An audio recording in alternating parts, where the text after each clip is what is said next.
Hello everybody, welcome back to another video. Today I want to talk about mixing and mixing so that you prepare for the mastering stage. This is a very big topic, so what I'm going to be talking about in this video is one specific example and just a few techniques, but there's a lot more into it.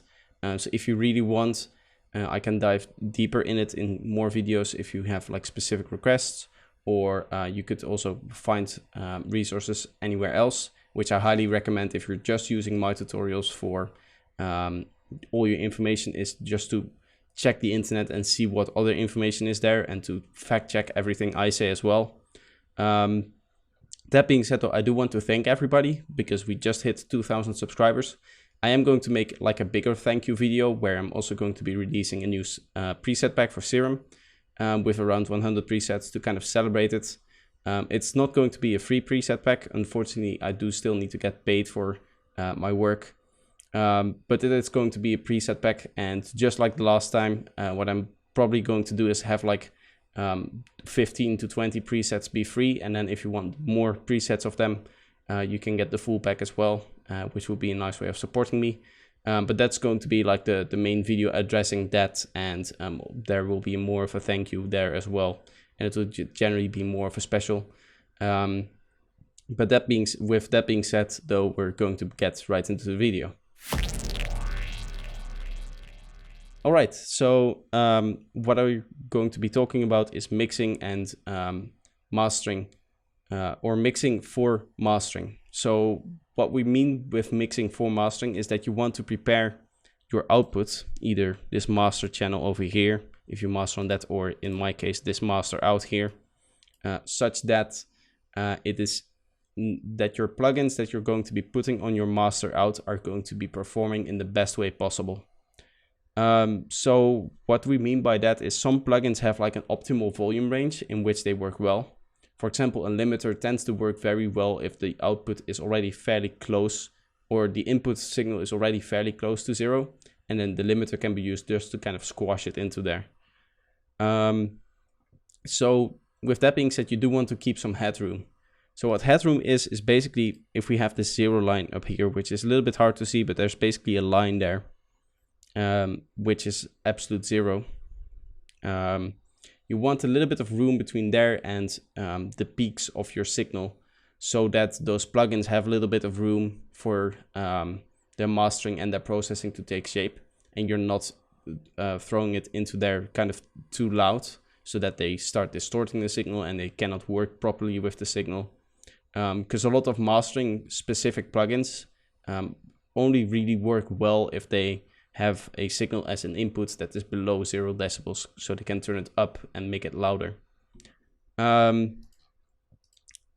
So with that being said, let's actually listen to what we have here. And this is a piece of a track that I'm working on, and it's going to sound a little bit off because all the volumes are set to 0, which we're going to change while we're mastering. So let's quickly listen to what we have here.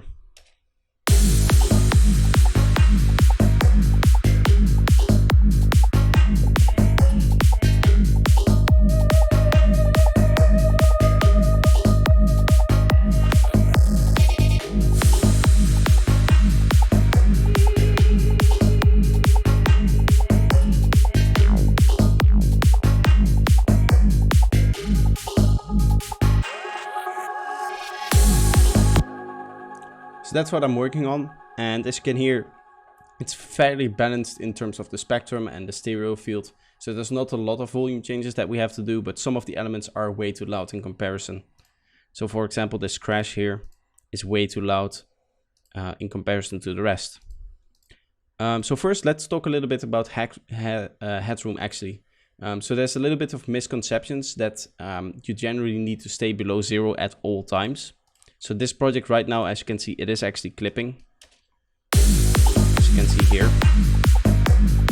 So people are saying that you always need to be below 0, which is definitely false. And I can prove that because we are in a 32-bit project. We're in a 32-bit floating point project. So that means that 32 bits are being used for storing each sample from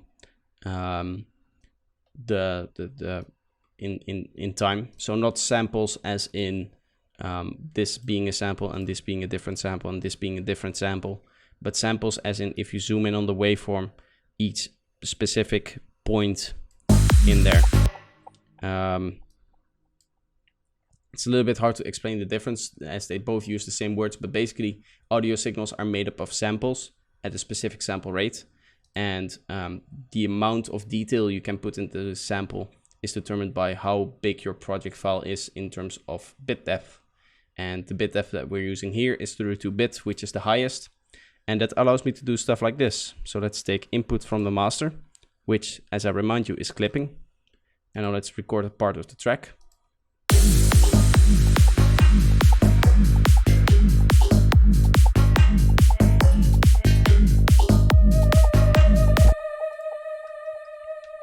All right, so now we have this part of the track here. Now you would assume that because we just recorded something that is clipping, and after the master stage where post mixer it's going to be actually clipped off in any normal circumstance, that you would have digital clipping on this sample. So now let's consolidate this sample real quick here. And let's actually see that we are above 0. So the peak here is above 0, which is kind of strange because normally when you clip it, it would not work that way. So now let's actually see. You can see it should be clipping here. You can see those waveforms are kind of being cut off. But if we put it back to 0, you can actually see it's being restored. And that's because 32-bit floating point allows for more than just 0 dB. 32 floating point actually goes up a lot higher before it starts to digitally clip. If we were to do the exact same experiment, but by setting this to a 24-bit project, if we do it then, let's record again.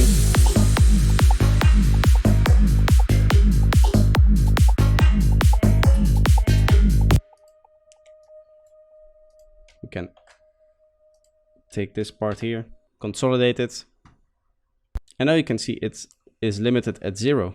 So this is actually being clipped, and you can actually see that in the waveform where it's not actually going off the screen here, but it's just being rounded off here and being clipped. So the misconception that I often hear is that you always have to stay below 0. And this kind of proves that wrong, because you can just take a project that is 32-bit if your interface can handle that and use that. But also, you don't really have to stay below 0 until you're delivering it into a final audio wave. So for example, what I see a lot of people do is they turn down a lot of the elements here. So what I usually tend to do for simplicity on my projects is I tend to turn my kick to -8 dB, because that's kind of my sweet spot. And then I'll mix every other sound against this -8 dB. But really what I could do is just set this to 0, mix everything against my kick as I would normally do. And then if I want to keep the same headroom, I would just go into here, take a utility on my master track and set that to -8. So now we have the same effect, where instead of turning each track down by -8 decibels, I can just leave this at 0 and just turn the whole thing down by 8 decibels. So that way, let's say relative volumes don't matter and everything is set to -8. It would kind of balance out, and you can have this set at a different volume and just kind of compensate for that by having a utility before your actual master chain. So there's a lot of misconceptions in that way and in terms of mixing. But what I generally like to do, as I said, I generally do like to have a lot of headroom going in without the utility plugin. That's just kind of my style. I really only want plugins that actually contribute a lot to the mastering and not just gain staging before before I go into my master chain. So I'll have my kick at -8 dB. And let's actually go to my bass, because I also have a standard volume for that, -9. Now, what I would like you to know is that that's what I'm doing right now only really works because this chain is already gain staged properly. So if I set this to 0, it would be already peaking at the level where if I were to set this to -9 again, it is at the right volume, and -9 is not Obviously, if it's not at the right volume when going out of the track, setting it to -9 would be kind of weird. So now it should work.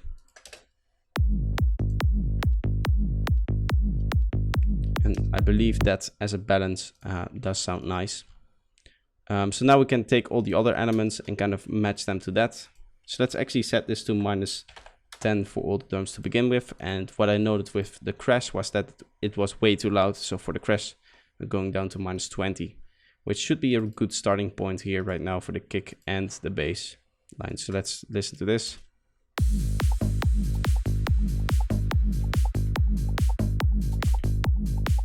Quickly mix it here.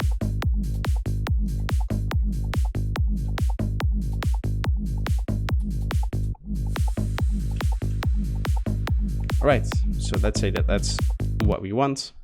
We now have these two groups prepared and we can go on to the next one. And here again, just because I know the kind of volumes that went into this, we're going to set this to -10 for all of them. And I know that this one here should be up by like 2 decibels. And then we should have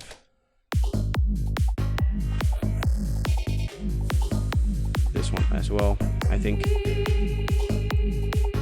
And now as you can hear, only the vocals are there, and the vocals are going to go to -14. And this is going to give us a nice balance. Now, obviously, I kind of rushed through it and I didn't really explain why I did the things that I did. Obviously, it's all has to do with volume balance and making sure that every element sits well together. If you really want to learn that, then just do it a lot of times. I often get people asking me, how do you know the different balances between volumes? And listen a lot to the reference tracks and just do it a lot of times. Like make 20 songs and you will already be better at just volume mixing just by intuition, because you know what you're doing already. And there isn't really an accelerated process to just learn that, because there's so many different factors that go into that. It's the spectrum, the stereo width, the ambience, all those kind of things contribute to how loud a sound should be relative to all the other things or all the other sounds in your mix. So now that we have kind of prepared it and we have had a lot of headroom, you could actually just go in there and master this track. And one thing I like to do, though, before mastering is again just listen to it at 0 dB. So what I would have is a utility with just 8 decibels of gain and a limiter for safety here. And then I like to make another chain on which I actually master. So let's do a very, very quick and dirty master here. I'm just going to set this up in the easiest way possible for me, which is like this. And we're going to turn this one off. And we'll do a bit of stereo processing, which is something I always do on my master. I like to have a white master here. And this exciter also really helps.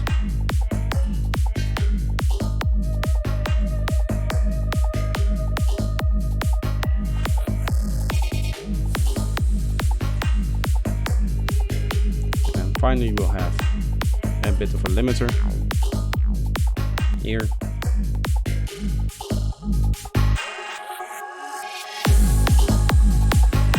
And now what I can do is I can see if the tone of my master is different from not mastered. And this is an easy way to kind of A/B between mastered and kind of unmastered here, even though this is mastered because of the limiter and because of the gain. It's kind of a very simple master chain here and a little bit more of an elaborate and a little bit more of a tone giving master, so I can hear the difference.